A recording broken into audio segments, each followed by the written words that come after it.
Moin! Lust auf einen Big Snack?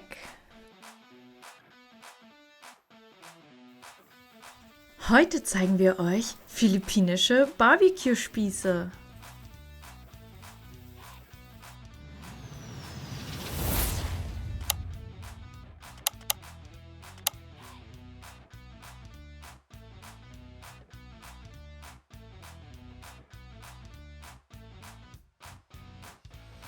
Zuerst nehmen wir uns Zwiebeln und reichlich Knoblauch und würfeln das Ganze.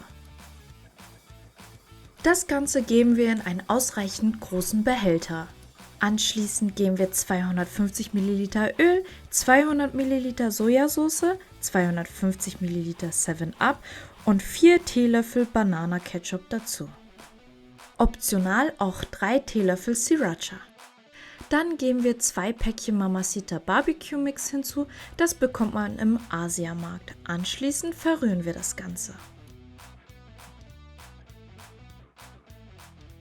Schließlich kommen wir zu den Spießen. Dafür nehmen wir uns Schweinenacken und Schweinebauch. Das Ganze haben wir vorher gewürfelt und wird nun nacheinander aufgespießt.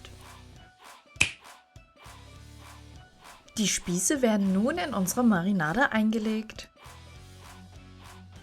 Wir haben doppelt so viel Fleisch verwendet wegen einer Feierlichkeit, deswegen sieht es ein bisschen mehr aus. Wir verschließen unseren Behälter auch noch, um das Ganze ordentlich zu verteilen. Ein verschließbarer Behälter ist nicht zwingend notwendig, man muss nur darauf achten, dass alles gut von der Marinade bedeckt wird.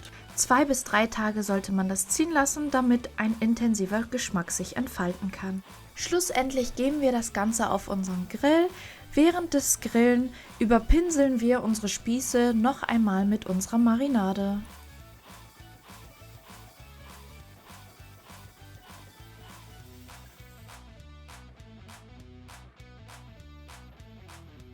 Und dann haben wir unser Snack Time.